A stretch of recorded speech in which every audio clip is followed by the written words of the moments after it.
Okay, looks like we're live. Hi, I'm John Devine, and I have a special guest today with me and with us, Travis Snyder. And I'm going to introduce Travis in a second, but first of all, let me just project how enthused I am about this conversation on a couple different levels. First of all, you're going to love talking to Travis. I am as well. But before we do that, there's some other great things here. In addition, I mean, the reason we're here is because we're celebrating 5 years for the social impact team. And one of the reasons I'm so proud of being at Facebook is our mission, our commitment to voice and community and our social mission. It's one of our values. It's something we talk about all the time. It's something that certainly has driven me as a North Star in every professional decision that I've made in my life. And I'm just privileged to be able to share this with the social impact team and to thank the social impact team for all the amazing work that gets done under that banner and under that umbrella. So as part of the fifth year, the 5 year social impact recognition, we're doing a series of guest speakers, and so that's the setup for today. I'll also just give a little bit of like why they pick John Devine. I lead our Vets At group at Facebook, and with that, I'm really excited to just represent and frankly learn from and share with a bunch of amazing people who either are veterans or connected to veterans at Facebook. And there's so many of us, and it helps us think and deal with veterans issues. It helps us think about attracting more vets to Facebook and to the technical it's kind of our industry, and it's something that there's a whole lot of passion about. And so I'm really proud to represent our Vets At group. And so in that role, they said, "Hey, guess what? You got a special treat." And every once in a while, I get these. They're like lollipops. You get to talk to somebody super, super, super cool. And Travis Snyder is one of those folks. We've shared some. There's been some sharing workplace about Travis's background. Prior Marine. By the way, I was a submarine, someone below Travis. Travis Marine. I'm submarine. I was a submarine officer for 9 years, and that's my background in terms of my naval service. I was a naval officer. The Marine Corps is part of the Navy. I'll just plug that. And but I when I was at the Naval Academy, like the kick, just a really kick butt, just a really impressive group that like kind of migrated towards the Marine Corps and Paris Island. So just being a Marine is an extremely impressive pursuit, and impressive background, and impressive commitment. And Travis is one of those people, and he's continued that impressive journey not only in the Corps but post his active duty. I believe he's post active duty, and in some of the things he's taken on. So with that, super excited to say hi, Travis. Welcome. Thanks so much for joining us. And why don't you tell us a little bit about what's going on for you in your life? Absolutely. Well, John, thank you for having me. It's a pleasure speaking with you today, and thank you for all that you do at Facebook. It's tremendous what you do. So yeah, I did serve from 2012 to 2018 in the United States Marine Corps. I was infantry, and it was my last year that we were actually activated and sent to Afghanistan, down to the Helmand province, to basically advise, train, and assist the Afghan army against Taliban forces. And it was an experience that I would never trade for anything. And if I could go back, I would in a heartbeat. But it was definitely a mind-opening experience for sure. But coming back though, Yeah. a lot of us moved on to different paths in our lives. Some guys had jobs and careers to go back to. Some went back to school, and I know that a handful of guys were kind of trying to figure out what the next steps were for them. I was one of those guys for the first year that we were back, trying to find some answers as to where I go from here, And a lot of men and women that I have met that once they get out, kind of find themselves in that same boat where they're trying to figure out like, how can I still serve a purpose and still make a difference in this world, um, in a different arena, so to speak, or in a different way. And so for me, I knew I wanted to go back to school and go that route. Job wise, I kind of tried a couple of things that didn't quite work out. But it was summer last year, so about a year ago, that I found myself in a period of transition. I had a little bit of time on my hands, and I had the means to do some adventuring, do a little bit of traveling. And not long before that, my brothers and I had lost one of our own to suicide April of last year. And he was a great Marine. He was a great guy. Knew his job very well. Took care of his Marines. And I don't think you could say a bad thing about him. He was just a great kid. Yeah. And it was sad when we lost him. But it was also kind of a wake up call, an opportunity for us to genuinely check in with each other and reach out and make sure, like, hey, are you doing all right? Is there anything that you need? Where's your head at? Where's your heart at? And kind of go on from there. And so, um, this period of transition, like I said, I had some time and I wanted to go on an adventure of some kind. Here in Michigan, northern Michigan especially, we've got all kinds of beautiful scenery. We've got hills, we've got mountains, lakes, rivers, everything you can think of. And the plan was to go on an adventure, but within minutes of kind of planning this out with myself, kind of got the idea, and I'll never forget this, but my thought process started out with, I'll do some backpacking. I'll go across the Upper Peninsula. And then kind of being a smart aleck, I was like, well, why not just go around Lake Michigan? And in 1 second, so I was like, why don't I go around Lake Michigan? Actually, I'll do it. And it was never a matter of, yeah, it was never a matter of like, can I do it? It was from the get go, it was like, I got to do this. I've got to make this happen. And naturally, I just kind of felt it in my heart to kind of tie it into a cause. And of course, veteran mental health and suicide awareness because of, what we had experienced earlier in the year. And it was a little bit of planning, not very much at all. It was more running on faith than anything else. But thanks to Facebook and the tools and resources that Facebook provides, I was able to kind of set a small stage and build a small following and community of folks that want to tie into this cause and kind of contribute in their own way, whether it been, sharing their own story or experience with mental health or reaching out and saying, hey, if you need somewhere to stay, you can stay here. We'd love to see you, love to meet up with you. How do we donate, etc. And of course, with being able to like add donation buttons to my posts every day was a huge help in that and raising funds for the Mission 22 organization, but also in getting folks connected with other organizations that are here in West Michigan or even other parts of the country as well. So but overall, it took about 6 weeks to complete the trip, 810 miles. I have so many stories I could tell if I had the time. But it was the adventure of a lifetime. I'll never forget it. And it was a blessing to say the least. And because of that, this last year or so, that momentum's kind of been maintained and kept going. More people keep reaching out to say, hey, we want to contribute to this cause. We want to learn more. We want to, learn what we can do to help make a difference. So it's been awesome. Well, I'm sure if nothing else, you're going to get a bunch of people out of this discussion who feel the same way and want to reach out and want to help.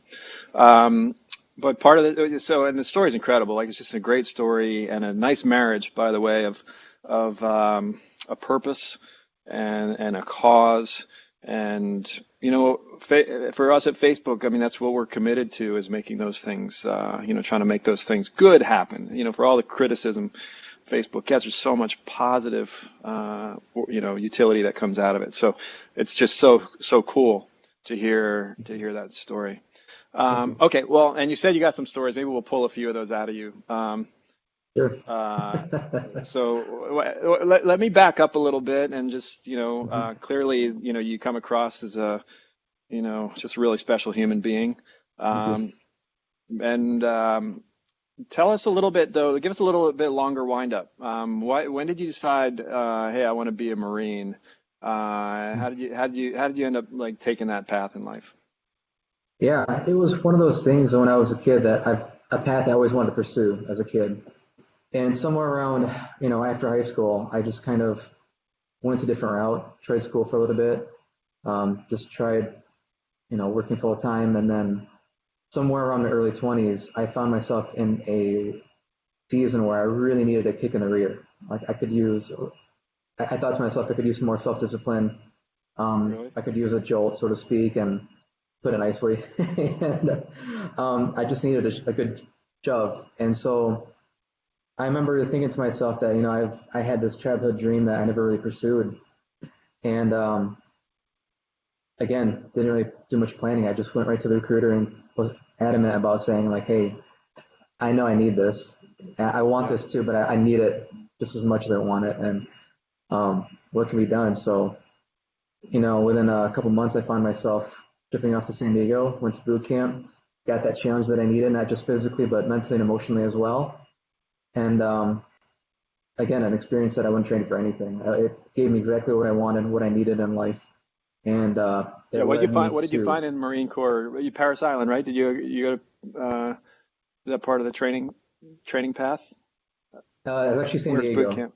San Diego. Okay. And Yeah. what did you find when you got there? What did you get out of the Marine Corps? What did you find in terms of the military experience that worked for you? Definitely. Especially early on, the experience of, in a sense, your individuality kind of being broken down and fractured and put back together. Hmm. Learning how to be part of a unit and a brotherhood, and for the sake of playing your part and doing your job and making a difference. And for the sake of not just keeping yourself alive, but the brother or sister next to you as well. Um, that experience was something that I didn't fully anticipate going into the Marine Corps, but I was thankful for. Certainly learned a big life lesson in that experience. And it wasn't just so much about diet and exercise and getting yelled at and learning how to take um, an emotional burden, so to speak. But it was so much more than that. The big picture is so grand, and I was thankful for that. Yeah.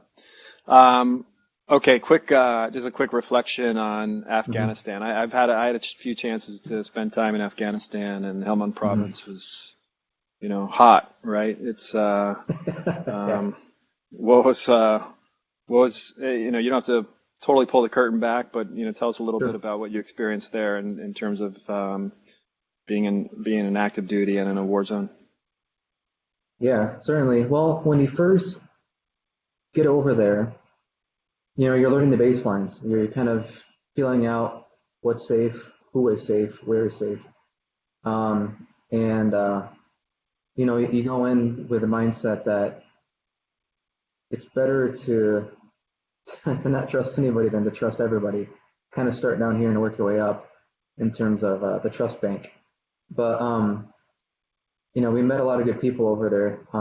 In terms of from of course Afghanistan, a lot of the Afghan comrades there, great guys. Um, had some good conversations, not just about the military, but about life in general, our families, our backgrounds, where we come from, what our ambitions were after military life, even. Met some great folks from Uganda, of course, Great Britain as well. But in terms of combat,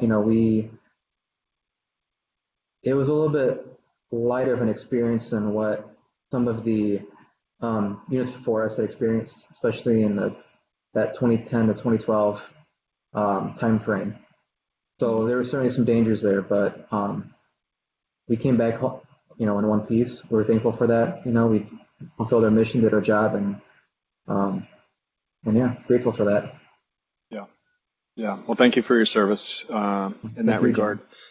John. Um, I've known other Marines your age, and this whole thing about suicide uh, among Marines and ex-service members is not just a poster. I mean, it's not just a like this Mhm. is real. Like I've had guys tell me like not just one. They know multiple.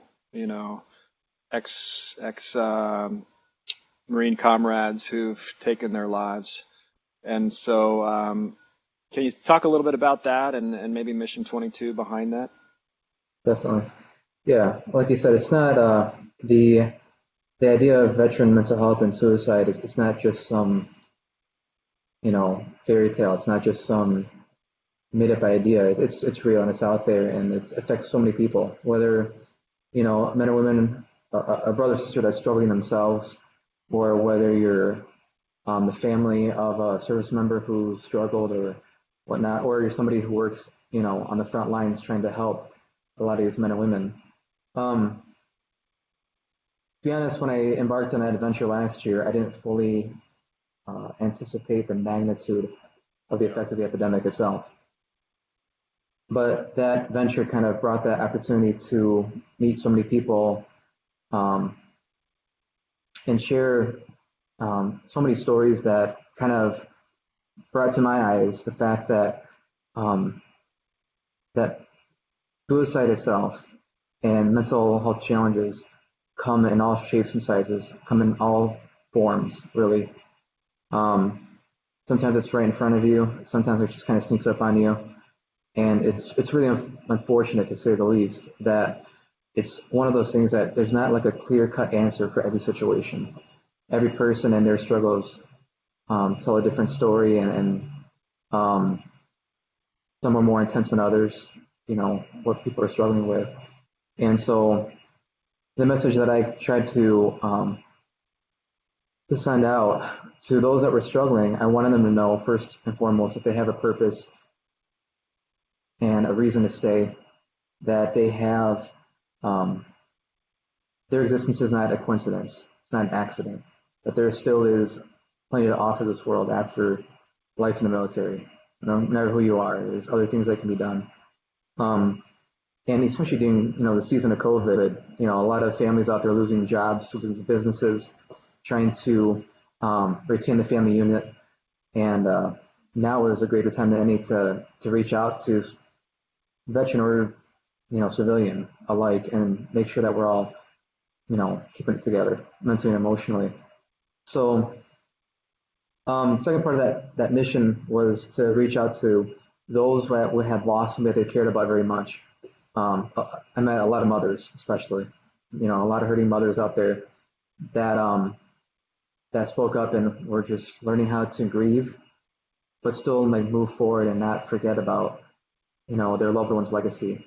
And I want them to know that it's okay to grieve and to express that frustration and express that hurt, and that it's okay to still move forward without leaving behind necessarily a void, left behind. And the third part was to those that can't necessarily relate to the epidemic themselves, but want to make a difference. And I wanted them to know that doing the little things, whether it be just being present, just being able to listen. When you walk by somebody on the street, you don't have to like look the other way and pretend like you didn't see them. Just a smile, a wave, and a hello will go a long ways, not just in saving that person's life, but also saving the life of the person that would have had to face that void, had that person who was probably struggling with mental health, and had they taken that final step, so to speak. Yeah. It's such a mental health is such a network, a spider web, so to speak, of challenges and struggles and pain and whatnot. So, and with Mission 22, they work nationwide to help a lot of these veterans and their families not just overcome mental health challenges like PTSD and depression and suicidal tendencies, but also on the practical side as well. They've helped a lot of veterans with, taking care of like groceries through COVID, feeding their families, and also with various addiction programs as well, too. Well, that's it's awesome to hear about Mission 22, and it sounds as though you embarked upon this walk. You described it before a little bit, almost Providence, like you like, I think I'll do this thing, and then it sounds like doing the walk brought you face to face with the scale and the significance and the frequency and the prominence of this problem, right? It sounds like it really came up to you. Um, Sounds incredible. How was social media part of that? When you initially thought about doing it, was that part of the initial spontaneous plan, or was it just like your day three said, "Oh, I gotta post something," or how did you start to think about social media? Obviously, you're talking to a bunch of Facebook engineers and folks that are really proud of the product. So tell us about that. Absolutely, yeah. Facebook played a huge role in spreading not just awareness, but also information and resources as well for those that needed it. And so early on, talking about spontaneous, kind of like just setting out and embarking on this trek, um, I had set up the page, the page for the walk, And in my head, it was more or less like if I can reach out to just a handful of people, whether it be 1, 5, 20, 50 people that, can relate to this trip, that I'll be happy with that.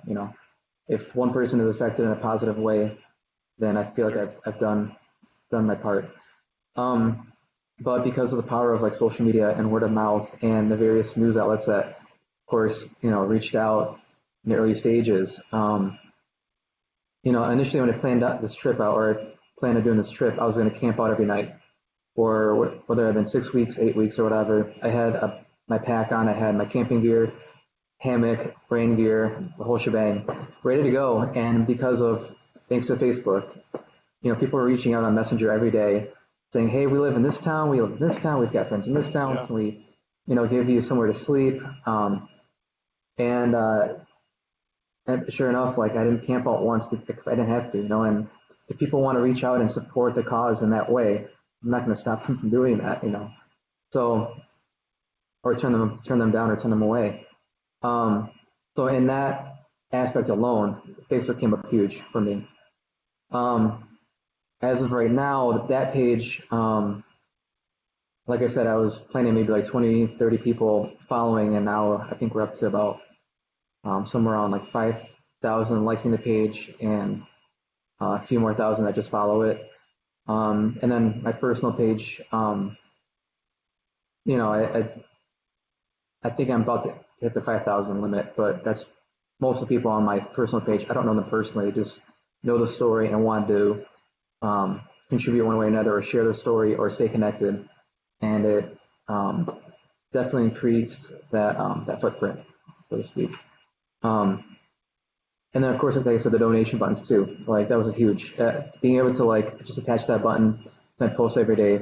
It was like a settle, but also an effective and safe way for people that want to donate to to make the contributions, but also like learn more about Mission 22 and learn about the organization Yeah. without necessarily just like over overstepping uh, the message, the overall message on that. It was great, Yeah. and I couldn't be more thankful for how things turned out, considering, like I said, it was running on faith. Incredible, incredible story. All right, so we're a bunch of product builders and engineers. We're always trying to make things better. Just by the way, Mhm. I don't know if you have any ideas here, but uh, I'm sure people say anything we can do to make it better. Anything like any ideas? If you have them, we'd love to hear them. Yeah. Uh, go ahead.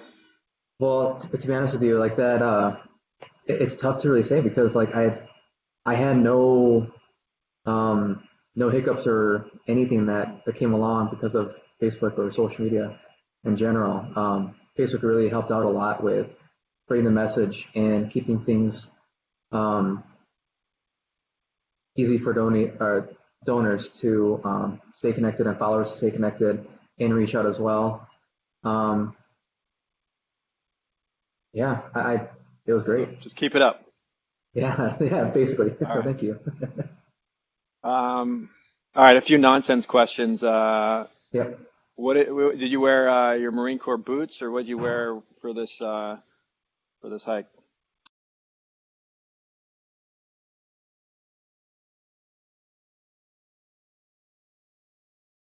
Highways. So I kind of stuck to tennis shoes, just pair of Nike um, CrossFit trainers, and a lot of people ask me like, how many shoes did you go through on that trip? Yeah. And I tell you what, I was determined just to use one pair of shoes.